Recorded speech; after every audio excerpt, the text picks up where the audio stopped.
Pak Ustaz bade tumaros kumaha hukumna lamun adus ngangge cai haneut kenging naheur.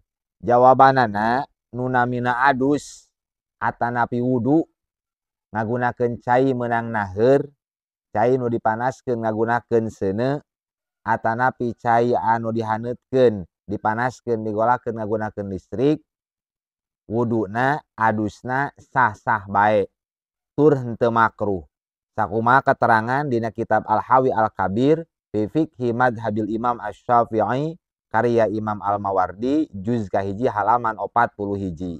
Wa amma qauluhu sareng anapun ari ucapan Imam Asy-Syafi'i musakhonin wa ghairi musakhonin pasawaun, hukumna cai anu dipanaskeun jeung cai anu henteu dipanaskeun sarua-sarua bae, wa tatahhuru bihi jaizun.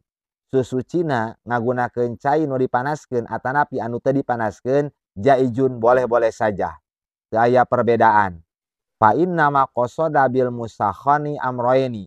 Pastina Imam Asy-Syafi'i ngamaksud dengan kata musakhon air nu dipanaskeun teh ngamaksudna kana dua perkara. Ahaduhuma nomor kahijina al farqu bainal musakhon bin nari wa bainal hami bisyamsi. Perbedaan antara cai anu dipanaskeun ngagunakeun seuneu digolakeun atanapi ngagunakeun listrik jeung antarana cai anu dipanaskeun ngagunakeun terikna panasna cahaya matahari tah fa innal musakhona ghairu makruh. Cai nu dipanaskeun ngagunakeun seuneu anu digolakeun atanapi ngagunakeun listrik eta mah henteu makruh. Wal musammasa makruhun. Saenyana cai anu dipanaskeun ngagunakeun sinar matahari eta mah hukumna makruh.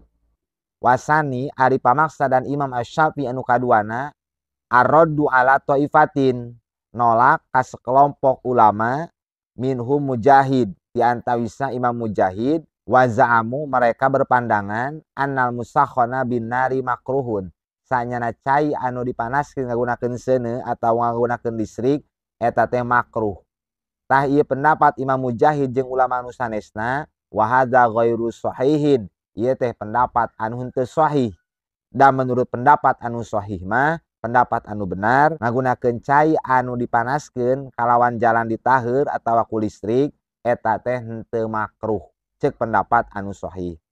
Lima ruya karena aya hadis anu diriwayatkeun anna Umar bin Al-Khattab bisanya Umar bin Al-Khattab radhiyallahu anhu kana yusakhanu lahul ma.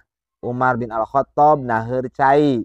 Fayasamiluhu tuluy Umar bin Al-Khattab ngagunakeun eta cai meunang naheur, meunang manaskeun.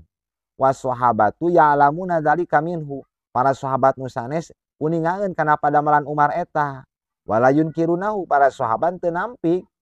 Henteu aya anu nyesatkeun ka sadina Umar pedah ngagunakeun cai meunang naheur dianggo adus atanapi dianggo wudu. Teu aya nu nampik para sahabat nuduhkeun bahwa wudu, adus, malah maresihan najis ngagunakeun cai anu dipanaskeun, cai haneut rek ngagunakeun listrik atanapi ngagunakeun seuneu eta boleh-boleh saja asalkan cai asalna memeh dipanaskeun adalah cai suci tur nyucikeun. Mugi aya manfaatna wallahu a'lam bissawab.